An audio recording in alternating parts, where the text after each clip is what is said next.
죽는 날만 기다린다 보고 싶은 자식 향한 외로운 거짓말. 바꾸지 마. 그냥 내비둬. 점심 식사를 막 마친 지난 2월 17일 일요일 오후. 거실에 있는 텔레비전 채널을 바꾸려고 리모컨을 짚는 순간 날카로운 목소리가 날아왔다. 203호 입소자인 93살 정숙 희가명 할머니였다. 숙희 할머니, 오늘 전국 노래자랑 하는 날인데 보던 것만 보시지 말고 말을 마치기도 전에 할머니가 다시 버럭 소리쳤다. 됐다니까 그냥 둬. 요양원 거실 텔레비전은 1년 365일 채널 100번에만 맞춰져 있다. 채널 이름은 이벤트 TV. 유행 지난 트로트와 자연 다큐멘터리만 반복되는 채널이다. 그래서인지 이날도 노인 4~5명이 텔레비전 앞에서 졸다 깨달을 되풀이했다. 전국 노래자랑을 보자는 기자, 말에 잠시 활기를 찾는 듯 했던 거실은 숙희 할머니의 호통에 썰렁해졌다. 숙희 어르신은 꼭 100번 이벤트 TV만 보셔. 채널 바꾸면 큰일 나. 동료 요양보호사가 속삭였다. 숙희 할머니는 갈색 소파에 앉아 굳은 얼굴로 텔레비전을 응시하고 있었다. 예민하고 까칠한 성격 때문에 요양원 사람들은 숙희 할머니를 엘사 얼음공주라고 불렀다. 할머니는 웃지 않는다. 좋다는 표현도 한 적이 없다. 항상 입을 앙다물고 싸늘하게 사람을 대했다. 요양보호사들도 굳이 그런 할머니를 건드리지 않았다. 할머니는 요양원의 일과를 사사건건 감시하고 참견했다. 물통 물이 미지근하잖아. 소파 좀 제대로 닦아주게. 건더기가 너무 많잖아. 화장실 바닥 물 좀 닦아. 화장실 수건 축축해. 찢어지는 듯한 목소리로 짜증도 냈다. 어쩜 저렇게 매사 부정적이고 예민한지. 아들도 안 찾아오잖아. 숙희 할머니가 짜증낼 때마다 요양보호사들은 뒷담화로 서운함을 달랬다. 할머니가 언제부터 요양원 생활을 시작했는지, 입소하기 전에 무슨 일을 했는지, 아들은 왜 찾아오지 않는지 요양보호사들은 알지 못했다. 할머니는 속내를 꺼내 보인 적이 없다. 저 선생님이 인사를 안 해. 원장한테 이야기 좀 해. 2월 24일 일요일 숙희 할머니의 기저귀를 교체하고 돌아서는데 할머니가 다른 요양보호사에게 기자를 고자질했다. 방금 전 인사를 한 터였다.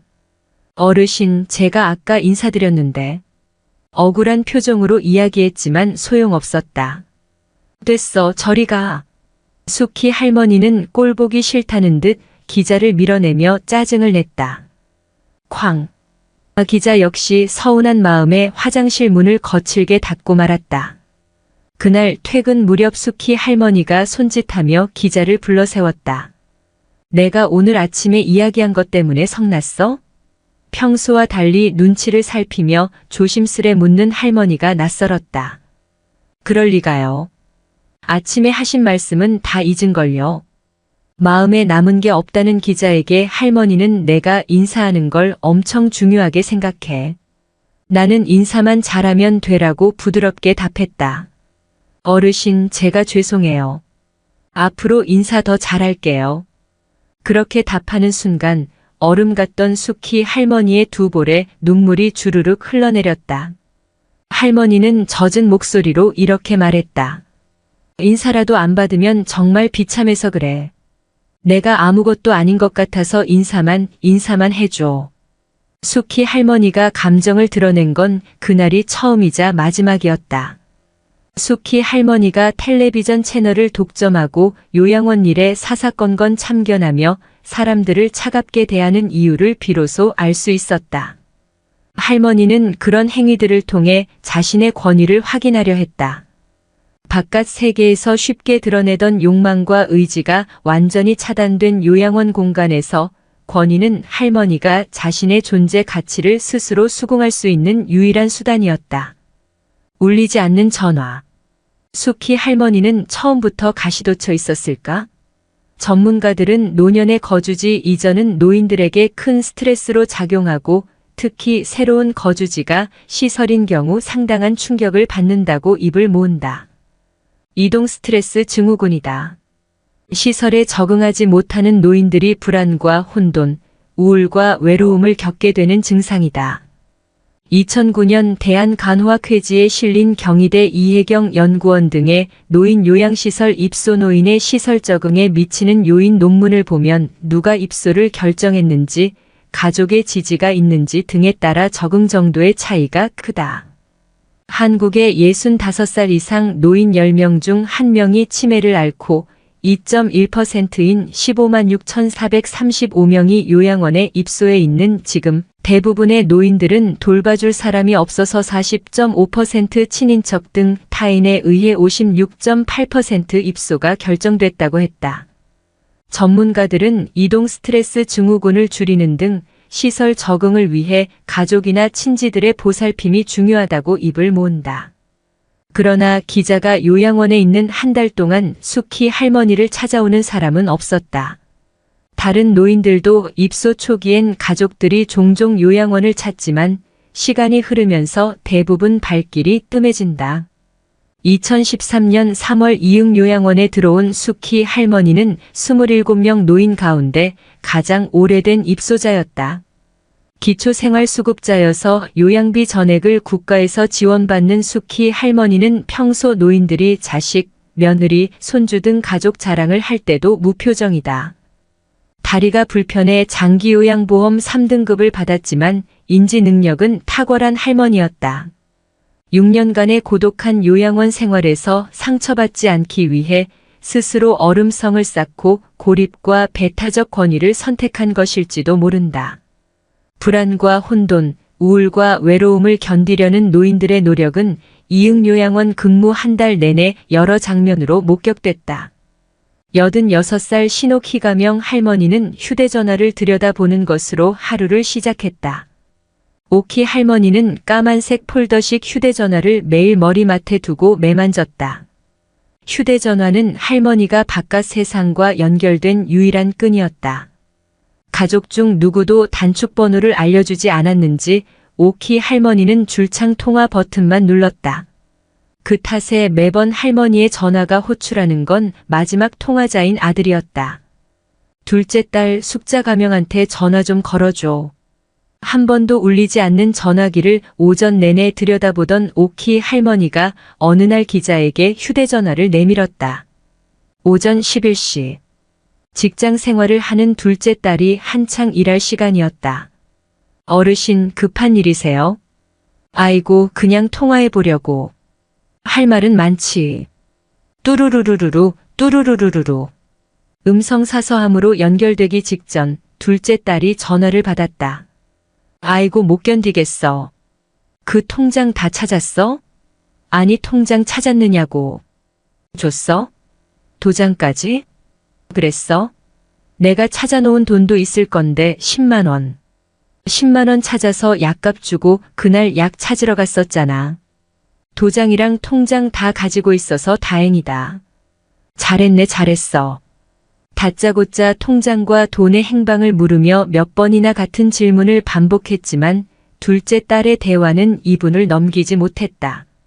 이렇게 특별한 용건 없이 전화를 하니 2번 중 1번은 전화가 연결되지 않았다. 자주 전화를 하고 수시로 여닫아서 오키 할머니의 휴대전화는 자주 방전됐다. 그런데 오키 할머니는 스스로 휴대전화를 충전할 수 없었다. 일주일에 한 번 며느리가 다녀가는 날이 되어서야 며느리가 가진 충전기로 꺼진 전화기를 다시 켤 수 있었다. 며느리가 다녀가고 45일이 지나면 할머니의 전화는 다시 먹통이 됐다.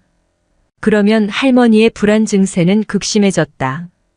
꺼진 전화를 연신 여닫고 충전을 해달라고 떼를 쓴다. 기자가 충전을 해주려 했지만 요양원 사람들이 말렸다. 지담쌤 하지 마요. 할머니가 너무 자주 전화해서 그래. 가족들이 때가 되면 와서 충전해주니까 그냥 둬요. 27명의 요양원 입소자 가운데 휴대전화를 가지고 있는 이는 오키 할머니와 84살 최현실 가명 할머니 2사람밖에 없었다. 하지만 2사람의 전화는 울리는 일이 거의 없었다. 과거에 갇힌 노인들. 가족을 그리워하는 건 95살 박혜자 가명 할머니를 따라올 사람이 없었다. 우약고 손자 언제 오나 언제 오나. 아들 안 왔지? 우약고. 혜자 할머니의 세상은 요양원 안에서도 오로지 아들과 손자 며느리 뿐이었다. 문제는 혜자 할머니가 더는 이들을 기억하지 못한다는 사실이다. 혜자 할머니는 치매가 심각했다. 그러면서도 보행기에 의지해 성치 않은 다리를 끌고 하루 종일 아들과 손자 며느리를 찾아 헤맸다. 할머니는 종종 아들이 찾아온 듯한 환청과 환각에 시달렸다. 그때마다 손자 며느리 역할은 기자의 몫이었다. 혜자 할머니는 하루에도 몇 번씩 기자의 얼굴을 쓰다듬고 뽀뽀를 했다. 혜자 할머니는 아낌없이 주는 나무 같은 사람이었다. 하루는 침대 절반을 기자에게 내어주었다. 그날도 혜자 할머니는 기자를 손자 며느리로 착각했다. 나는 손부인 줄도 모르고 우약고. 힘든데 여기 누워도 된다. 괜찮다. 내 안 더럽다. 내 귀찮게 안 할게. 여기가 우리 집이 아니라서 재워주진 못한다.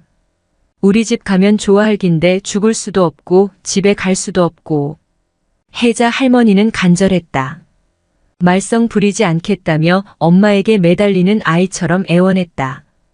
요양원 일이 산더미 같이 밀려 있어도 할머니를 두고 일어설 수가 없었다. 할머니가 내어준 절반의 침대에 잠시라도 누워 손자 며느리인 척 신용했다. 요양원 노인들에겐 개인 소유물이랄 게 없다. 물통과 칫솔, 속옷 정도다. 이런 노인들에게도 소중한 물건이 있었다. 가족 사진이다. 어느 날 출근해 보니 86살 명희숙 가명 할머니의 침대 옆 바닥에 앨범이 펼쳐져 있었다. 대부분의 노인들은 머리맡에 가족 사진 한 장이 전부였지만 희숙 할머니는 두꺼운 앨범 한 권을 통째로 들고 요양원에 들어왔다. 앨범은 늘 침대 옆 사물함 서랍 아래칸에 들어있었다. 할머니는 수시로 앨범을 넘겨보며 이런저런 말을 했다. 그러던 앨범이 바닥에 펼쳐진 걸 보면 전날 오후에도 바닥에 앉아 서랍 속 앨범을 꺼내보다 저녁 6시 소등을 알리는 요양보호사의 목소리에 앨범을 바닥에 둔 채 잠들었다는 걸 알 수 있었다. 펼쳐진 앨범 양쪽에는 8개의 사진이 채워져 있었다. 5살 남짓한 딸과 젊은 희숙 할머니. 희숙 할머니와 팔짱을 끼고 수줍은 표정을 짓는 아들은 할머니를 보러 오는 막내 아들과 닮았다. 여행지에서 찍은 것으로 보이는 할머니의 사진은 자주 꺼내본 탓인지 비닐 안에 거꾸로 놓여 있었다. 꿈속에서 가족을 만났을까? 곤히 잠든 할머니는 자면서도 옅은 미소를 짓고 있었다. 93살 황옥실 가명 할머니 역시 가족 사진을 보며 외로움을 달랜다. 딸이 한 명 있었지만 딸은 남의 집 어른들을 모시느라 자주 찾아오지 못했다. 할머니는 발길 뜸한 딸도 보내주지 않는 사위도 탓하지 않았다. 우리 손자 며느리가 내가 여기 와 있으니까 얼굴 못 보니까 사진이라도 해드려야겠다고 해준 거예요. 바쁜 사람들이 모여서 사진 찍느라고 얼마나 고생을 했겠어. 얼마나 예뻐. 옥실 할머니는 손자 며느리 칭찬을 하면서 딸과 사위, 손자 며느리가 함께 찍은 사진을 닦고 또 닦았다. 설날만 기다리는 노인들. 오늘이 며칠이요? 1월 30일 수요일이요. 설까진 며칠 남은 거지? 내일이 31일, 그 다음 날이 2월 1일이고요. 주말 지나고 화요일, 여기 빨간 날이 설이에요. 87살 박옥순 가명 할머니의 물음에 휴대전화 달력을 꺼내 손가락으로 하나씩 날짜를 짚으며 설명했다. 민족 대명절인 설. 외로움이 켜켜이 쌓인 요양원 노인들이 1년 중 가장 기다리는 날이다. 자식은 물론 며느리, 손자, 손녀들까지 한꺼번에 볼 수 있는 유일한 날이기 때문이다. 몇몇 노인은 설 연휴를 맞아 자식들의 집으로 외출을 다녀오기도 했다. 내가 목욕이 월요일이요. 그날 목욕하고 아들 집에 가면 되겠구먼. 옥순 할머니는 만족스러운 표정을 지었다. 노인들은 설 전주부터 목욕 날짜를 거듭 확인했다. 평소엔 냄새가 나도 자포자기했지만 이때만큼은 그러지 않았다. 옥순 할머니의 초점 없이 흐렸던 눈동자는 반짝였고 뺨은 분홍빛으로 물들었다. 아들 5을 둔 옥순 할머니는 설 당일 아들 집으로 가 하룻밤 자고 온다고 했다. 입소 전 5 며느리가 23년씩 돌아가며 옥순 할머니를 모셨듯 명절에 할머니가 머물 집도 순번제로 정해진다고 했다. 구정 때 가면 그날 저녁 자고 다음날 아침에 여기 올 거야. 하루만 자야지. 지들 처갓집 장가가고 다 했는디 내가 가서 오래 있으면 뭐해. 며느리도 자기 집에 가야지. 옥순 할머니는 요양원에서 유일하게 자신의 의지로 입소한 노인이었다. 친구 아들의 손을 잡고 요양원 계약을 하고 온 날 아들들은 불효자로 만들지 말라며 길길이 뛰었다고 했다. 가족 관계가 그렇게 양호한 옥순 할머니의 외출도 설 당일부터 다음날 아침까지 1박 2일 뿐이었다. 그럼에도 옥순 할머니는 며느리에게 짐이 될까 마음 졸였다. 옥순 할머니와 같은 방을 쓰는 88살 김순자 가명 할머니도 모처럼 아들 집에 갈 생각에 설레는 마음을 주체하지 못했다. 자식들이 데리러 와. 명절인데 그래도 내가 어머니인데 안 오겠어? 대명절인데. 딸이랑 사위랑 다 나보러 오지. 순자 할머니는 들뜬 목소리로 말하다가 이내 표정이 다시 어두워졌다.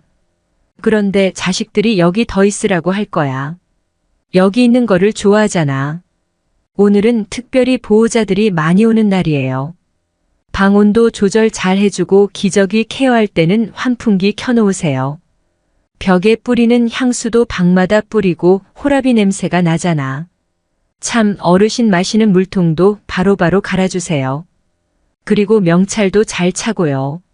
설 전날인 2월 4일 아침 회의는 요양원장의 지시로 시작됐다. 가족들이 많이 찾아오는 데다 사회복지사와 간호사가 모두 휴무라 원장을 포함한 요양보호사들 모두가 바짝 긴장한 상태였다. 가족들이 방문하면 요양보호사들의 일은 23배로 늘어난다. 가족들이 찾아올 때마다 굳게 잠긴 철문을 열어야 하고 부족한 보호자 의자를 이 방 저 방을 뛰어다니며 공수해야 한다. 노인들에게 줄 과일을 씻거나 깎는 일도 요양보호사 몫이었다. 어린 손자 손녀가 오기라도 하면 장난감도 꺼내줘야 했다. 가족이 떠난 뒤 남아있는 두유나 우유곽은 바로바로 씻어 분리수거를 해야 한다. 쓰레기를 정리하고 떠나는 가족은 없었다. 북적이는 설 연휴 힙이 엇갈리는 노인들. 엄마, 모자가 어디 있지? 얼굴에 바르는 거 좀 바르고 갈래? 빨간색 우리 엄마 신발 예쁘네. 엄마 이제 좋은데 가자. 명 여사님 갑시다. 설 하루 전인 2월 4일. 희숙 할머니의 아들은 빨간 신발을 사들고 왔다. 멋쟁이 신발이라는 요양보호사들의 말에 할머니의 표정이 한껏 달아올랐다. 왁자지껄 떠들던 희숙 할머니와 아들은 점심 식사를 마친 뒤 빨간 신발을 신고 떠났다. 저 할머니 아들 집에 가면 3일은 있다가 와. 맞은편 방 옥실 할머니가 두 사람의 뒷모습을 물끄러미 바라봤다. 떠날 사람이 모두 떠나가자 요양원에는 순식간에 적막이 찾아왔다. 명절이 되면 요양원 노인들의 행복함과 외로움은 극심하게 양극화한다. 80살 허선의 가명 할머니가 그랬다. 선의 할머니는 같은 반인 84살 최남준 가명 할머니 가족을 피해 거실로 나와 앉았다. 아들과 딸, 며느리와 손자, 손녀까지 10명이 넘는 대가족이 찾아온 남준 할머니 가족은 침대에 빙 둘러앉아 이야기를 나누는 중이었다. 옆방 보호자 의자까지 빌려왔다. 평소에는 온종일 꼼짝 않고 누워있는 남준 할머니는 어느 때보다 활기찼다. 머리가 흔들린다. 여기저기가 다 아프다. 아이처럼 가족들에게 어리광을 부렸다. 선의 할머니가 피해 나온 거실은 한기가 느껴질 정도로 서늘했다. 누가 날 좀 데리러 올 줄 알았는데 안 데리러 오네.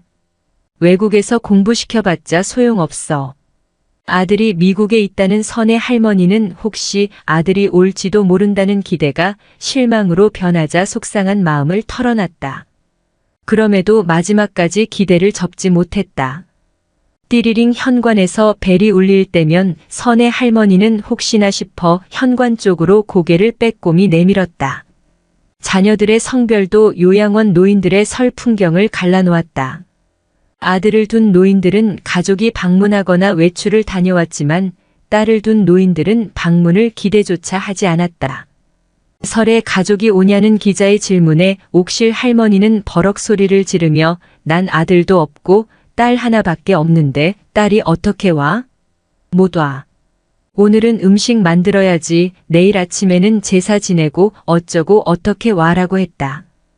옥실 할머니는 딸을 대신해서 하는 변명이 민망했는지 화로 그 민망함을 숨기려 했다. 그 사이 다른 할머니의 두 아들은 아내와 함께 요양원을 찾았다. 외로울수록 강해지는 노인들. 나 잡아주지 마. 계속 잡아줄 거 아니면. 화장실로 가기 위해 일어서던 옥실 할머니가 정색하며 기자의 손을 뿌리쳤다. 옥실 할머니는 요양원에서 회장님으로 불렸다. 나이가 많기도 했지만 노인들과 요양보호사들을 살뜰히 챙겨붙은 별명이다. 몸뚱이가 건강해야 잘 먹고 잘 잔다. 새해에는 건강하고. 다른 사람을 누구보다 잘 챙긴 옥실 할머니였지만 정작 자신은 도움의 손길을 거부했다. 죽을 때까지 기약 없이 이곳에 머무르는 노인들과 달리 요양보호사들은 12년을 넘기지 못하고 교체된다. 할머니들이 요양보호사에게 마음을 줘봤자 결국 다시 혼자 남는다는 걸 잘 안다. 오랜 요양원 생활은 사람들에게 주는 정이 결국 자신을 더 외롭게 한다는 경험칙을 체득하게 했다. 휠체어를 타는 수키 할머니 역시 일체의 도움을 받지 않았다. 잡아주지 마. 화장실 문턱 앞에서 끙끙대는 수키 할머니의 휠체어를 밀어주다 되레 혼쭐이 났다. 수키 할머니는 목욕을 제외한 모든 일을 혼자 척척 해냈다. 옥실 할머니는 저녁마다 내일 아침엔 일어나지 않게 해달라고 기도한다고 했다. 건강하라는 덕담을 입에 달고 사는 할머니였지만 자신의 소원은 이른 죽음이다. 믿을 데가 없잖아. 자식이 없으니까. 요양원 노인들은 고독할수록 강인해진다. 이곳 요양원에서 의지할 곳은 자신뿐이다. 옥실 할머니는 오늘도 한 발 한 발 난간에 의지에 꿋꿋이 혼자 화장실로 향했다.